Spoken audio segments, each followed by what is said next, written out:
हाँ जी, हाँ जी।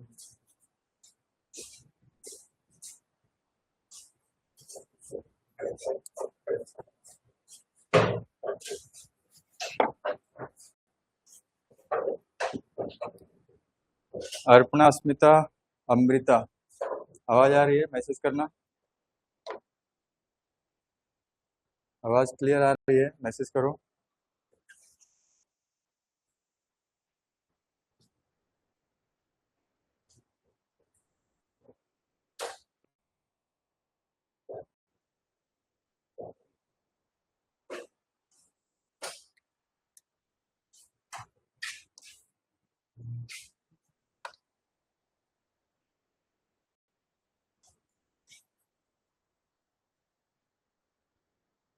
ठीक।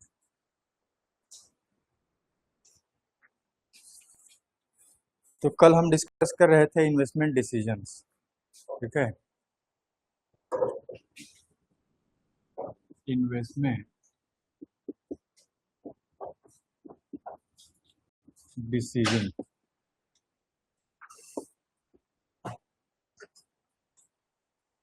और जब इन्वेस्टमेंट डिसीजन की बात करते हैं तो हमारा रेफरेंस किस चीज से है?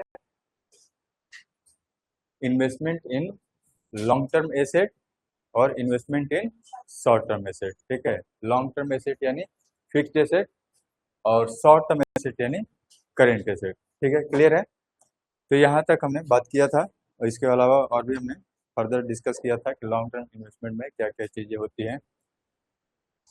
तो इन्वेस्टमेंट इन फिक्स्ड एसेट और करेंट एसेट मीनिंग हमने डिस्कस किया था। जो लॉन्ग टर्म इन्वेस्टमेंट डिसीजन है, ठीक है, लॉन्ग टर्म इन्वेस्टमेंट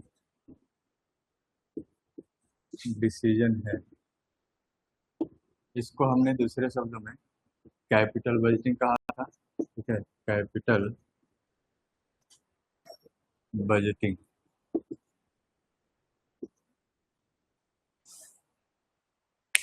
तो लॉन्ग टर्म इन्वेस्टमेंट डिसीजन जहाँ पे आप फिक्स्ड एसेट में इन्वेस्टमेंट करते हैं, तो इससे किसी भी फर्म या फिर एंटिटी की जो लॉन्ग टर्म पर्सपेक्टिव है या फिर ग्रोथ है या फिर उसकी प्रोडक्टिविटी है, वो डिफाइन होती है। क्योंकि जो इन्वेस्टमेंट होता है एक long term point of view से होता है, जिसके वजह से आप जो उसका बेनिफिट लेते हैं वो over the period of time लेते हैं, लंबे समय तक आप इससे बेनिफिट गेन करते हैं। तो इसलिए आपको मेजर करना होता है क्या चीज, कि इस इन्वेस्टमेंट के करने से, लॉन्ग टर्म इन्वेस्टमेंट के करने से आपका जो ओवरऑल बेनिफिट है वो कितना मिल रहा है, आपका कॉस्ट कितना है, इसमें रिस्क कितना इन्वॉल्व है, और जो आपका रेट ऑफ रिटर्न है वो आप कितना एक्सपेक्ट कर रहे हैं, वो उतना, वो जितने भी आपके प्रोजेक्ट्स हैं, एसेट्स हैं, इन्वेस्टमेंट के अल्टरनेटिव्स हैं, उससे आपको मिल रहा है कि नहीं मिल रहा है, तब जाके आप इन्वेस्टमेंट डिसीजन लेते हो। तो ये डिटेल में हमने कल डिस्कस कर लिया है already, long term investment decision. आज हम सीधे चलते हैं आपका शॉर्ट टर्म इन्वेस्टमेंट डिसीजन क्या होता है उस पर।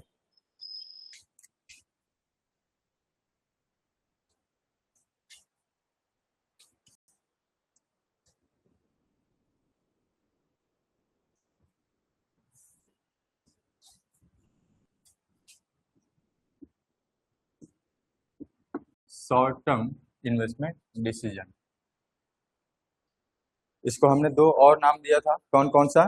करेंट एसेट मैनेजमेंट और वर्किंग कैपिटल मैनेजमेंट। ठीक है, ये है आपका करेंट एसेट मैनेजमेंट या फिर वर्किंग कैपिटल मैनेजमेंट।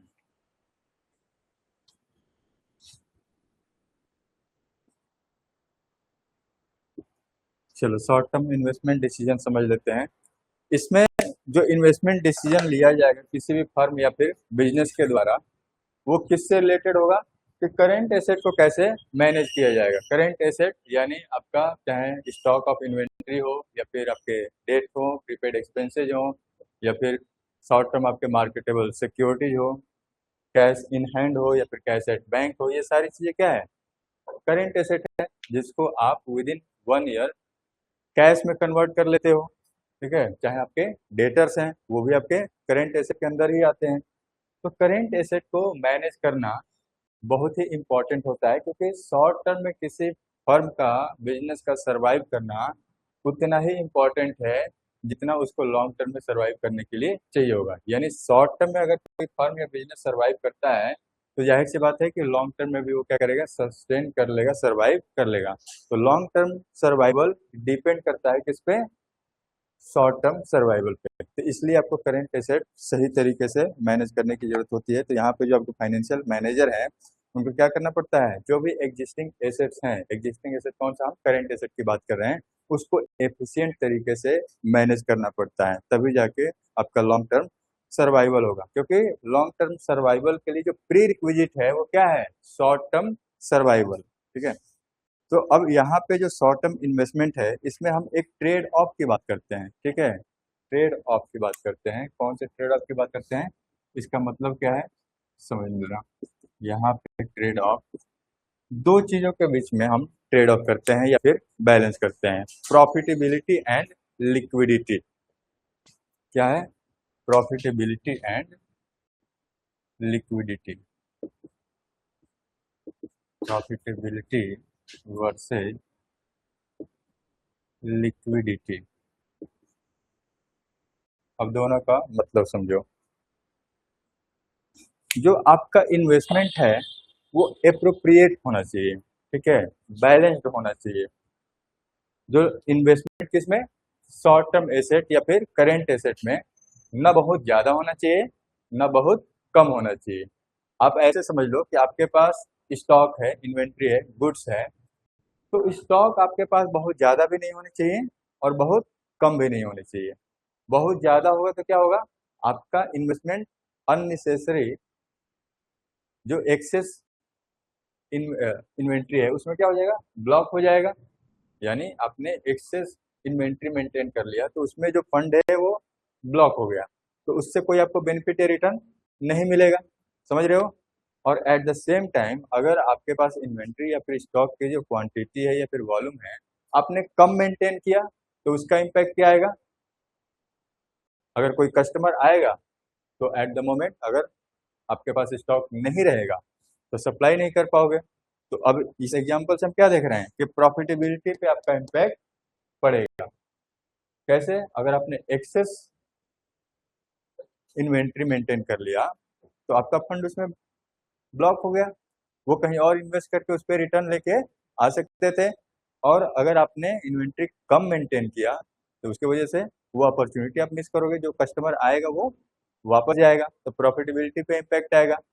ठीक उसी तरीके से अगर हम लिक्विडिटी की बात करें, रिस्क की भी बात करें, मान लो अगर कोई शॉर्ट टर्म आपका पेमेंट है, ऑब्लिगेशन है, लाइबिलिटी है और आपके पास उतने फंड नहीं है, आपके पास उतने फंड नहीं है या फिर मार्केटेबल सिक्योरिटी नहीं है या फिर शॉर्ट टर्म में उतना इन्वेस्टमेंट नहीं है, तो उसका इम्पैक्ट क्या होगा, आप शॉर्ट टर्म लाइबिलिटी फुलफिल नहीं कर पाओगे, आप पेमेंट नहीं कर पाओगे, तो यहाँ पे आपका रिस्क बढ़ेगा, आप इंसॉल्वेंसी की तरफ मूव करोगे, दिवालियेपन की तरफ जाओगे। शॉर्ट टर्म आप लाइबिलिटी पूरा नहीं करोगे तो क्या होगा, आपके करंट एसेट पे प्रॉब्लम आएगी, आप लिक्विडेशन सही तरीके से नहीं कर पाओगे। लिक्विडेशन का मतलब क्या है कि आसानी से जो भी आपके एसेट्स हैं, शॉर्ट टर्म एसेट हैं, करंट एसेट हैं, आसानी से कैश में हम उसको कन्वर्ट कर सकें। तो ये प्रॉब्लम आप फेस करोगे। अर्पणा, अस्मिता, अमृता, मुस्कान, कल्पना, आवाज आ रही है, मैसेज करना, समझ में आ रहा है मैसेज करो, फटाफट मैसेज करो, सब लोग एक्टिव रहो, क्लास में रिस्पॉन्स किया करो। तो यहाँ पे अब ये समझ में आ रहा है, ट्रेड ऑफ की जब हम बात कर रहे हैं तो बैलेंस होना चाहिए। आपको करेंट एसेट में जो इन्वेस्टमेंट है बहुत ज्यादा भी नहीं करना है और एट द सेम टाइम कम भी नहीं होना चाहिए, यानी बैलेंस होना चाहिए ताकि आप प्रॉफिटेबिलिटी और लिक्विडिटी को बैलेंस कर सको। तो करेंट अगर हम करेंट एसेट की बात करें, अगर बहुत ज्यादा है इन्वेस्टमेंट करेंट एसेट में तो प्रॉफिटेबिलिटी क्या होगी, उस पर निगेटिव इम्पैक्ट आएगा, क्योंकि वो आप जो फंड है जो आपने अननेसेसरी क्या किया है, करंट एसेट में इन्वेस्ट कर लिया है, वो कहीं और यूज कर सकते थे। बात समझ में आ रही है। हम उसको कहीं पे और यूज करके कुछ ना कुछ बेनिफिट या रिटर्न लेके आ सकते थे। ठीक है, बिल्कुल सही। तो यहाँ पे ये बात हो गई, तो बहुत ज़्यादा नहीं होना चाहिए। तो ये आपको की स्ट्रेटजी देखना पड़ता है, ट्रेड ऑफ देखना पड़ता है किस चीज़ के बीच में, लिक्विडिटी और प्रॉफिटेबिलिटी के बीच में। तो लिक्विडिटी और प्रॉफिटेबिलिटी किस चीज़ पे डिपेंड करेगी कि आपने इन्वेस्टमेंट अप्रोप्रिएट किया है कि नहीं किया है, क्या ज़्यादा किया है या फिर कम है, तो उसको आपको बैलेंस करना पड़ेगा।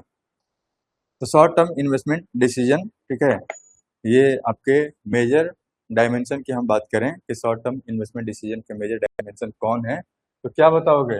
प्रॉफिटेबिलिटी और लिक्विडिटी, ठीक है, की स्ट्रेटजी और कंसिडरेशन ट्रेड ऑफ करें तो ठीक है, लिक्विडिटी और प्रॉफिटेबिलिटी मेजर डायमेंशन है शॉर्ट टर्म इन्वेस्टमेंट डिसीजन के। तो अब यहाँ पे जो मैं डिस्कशन कर रहा हूँ, इस डिस्कशन में मैंने क्या बताया कि ओवरऑल आपको जो करंट एसेट्स हैं या फिर हम बात करें शॉर्ट टर्म इन्वेस्टमेंट की, वो बेहतर तरीके से, ठीक है, ओवरऑल मैनेज करना है, एफिशिएंट तरीके से आपको सारी चीजें करनी है कि बेहतर रिटर्न हम उस पर लेके आ सकें, बेनिफिट आपको मिले। अब बताओ, क्या हम केवल ओवरऑल एसेट के मैनेजमेंट की बात कर रहे हैं? नहीं, इसमें हम इंडिविजुअल जितने भी आपके एसेट्स हैं, इंडिविजुअली उनके भी प्रॉपर एफिशिएंट तरीके से यूटिलाइजेशन की बात कर रहे हैं। अगर आपके पास कैश इन हैंड है या फिर कैश एट बैंक है, तो उसको भी क्या करना है? आइडल नहीं रखना है, वेस्ट नहीं करना है। जहां पे अगर अपॉर्चुनिटी मिलती है तो फिर क्या करना है? इन्वेस्टमेंट करना है, ठीक है। तो इनएडिक्वेट फंड नहीं होना चाहिए आपके बिजनेस में, करेंट एसेट के फॉर्म में इनएडिक्वेट फंड नहीं होना चाहिए और ना ही एक्सेस फंड होना चाहिए आपके पास, ठीक है। तो करेंट एसेट मैनेजमेंट में हम ये बात करते हैं। तो शॉर्ट टर्म इन्वेस्टमेंट डिसीजन किस चीज से रिलेटेड है? शॉर्ट टर्म इन्वेस्टमेंट डिसीजन अगर हम बात करें किस चीज से रिलेटेड है, मैं इधर लिख देता हूँ, ठीक है, दो चीजों का। Overview of current asset management as a whole, ठीक है, ये लिख देता हूँ।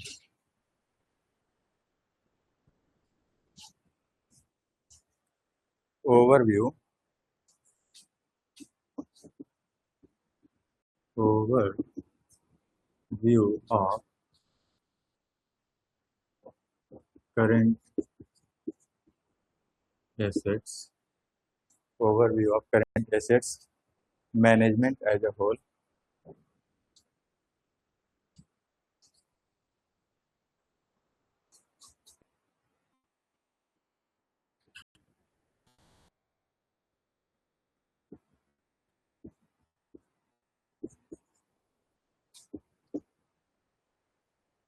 और दूसरा efficient management of individual current asset,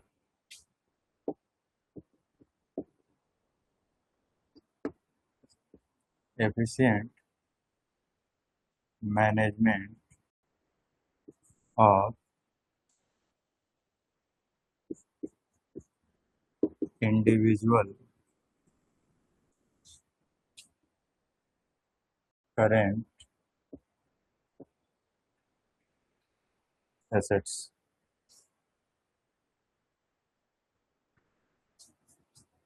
difference समझ में आ रहा है?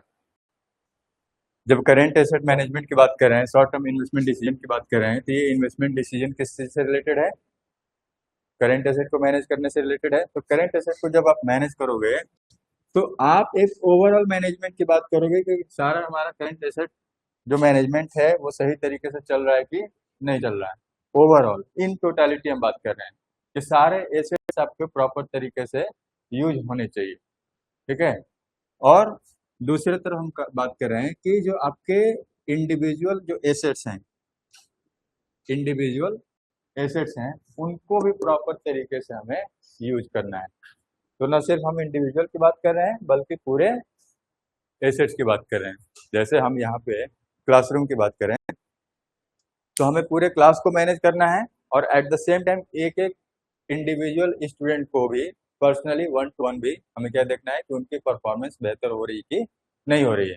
कहीं ऐसा तो नहीं कि बस हम पूरे क्लास को एज ए ओवरऑल कंसिडर कर लिए और उसमें किसी का परफॉर्मेंस बहुत अच्छा है और किसी का परफॉर्मेंस अच्छा नहीं है।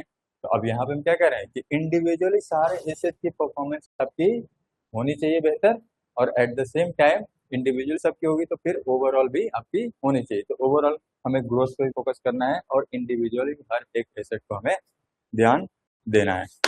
चलो, तो इसी के साथ हमारा जो इन्वेस्टमेंट डिसीजन है, शॉर्ट टर्म इन्वेस्टमेंट डिसीजन और long term investment decision complete हो गया। अब जो अगला डिसीजन है फाइनेंशियल मैनेजमेंट का, हमने डिस्कस किया था कि मेजर थ्री डिसीजन है हमारे। तो दूसरा डिसीजन फाइनेंसिंग डिसीजन, ठीक है। तो फाइनेंसिंग डिसीजन को हम कल की क्लास में स्टार्ट करेंगे, ठीक है। आज के लिए इतना ही रहने देते हैं।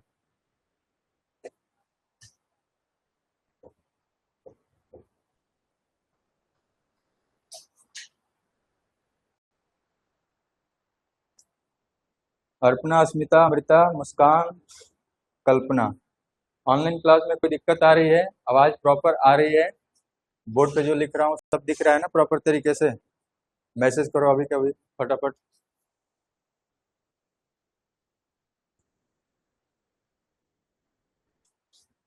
एप्लीकेशन सही से चल रहा है? लाइव क्लास आज भी किसी का बीच में रुका है या एप्लीकेशन बंद हुआ है? कोई प्रॉब्लम नहीं है सर, ठीक है। अमृता, कोई दिक्कत आया है क्लास में? ऑनलाइन क्लास आपका प्रॉपर चला है? कोई दिक्कत आ रही है मतलब क्लास बीच में बंद हो रहा है एप्लीकेशन? अच्छा, ठीक है।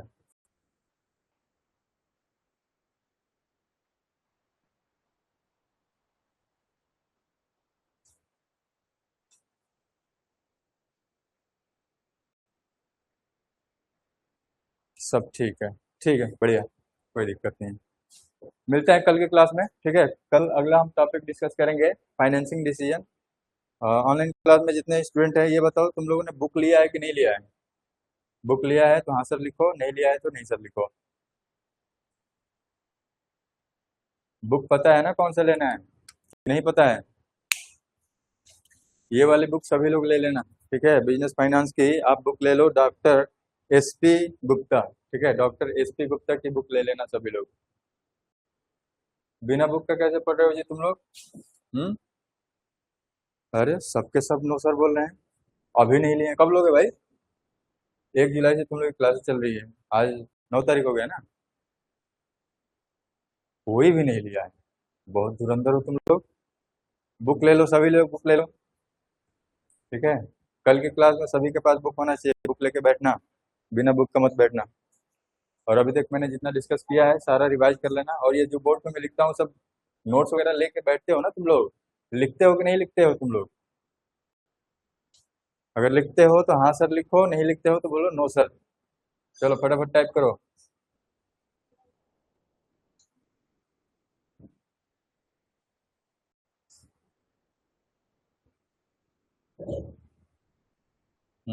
ठीक, ठीक है। जहाँ नहीं समझ में आए तुम लोग मैसेज कर दिया करो, यहीं पे चैट बॉक्स में टाइप कर दिया करो कि सर ये पार्ट दोबारा समझा दीजिए, वो दोबारा से हम समझा देंगे, ठीक है, किसी भी क्लास में।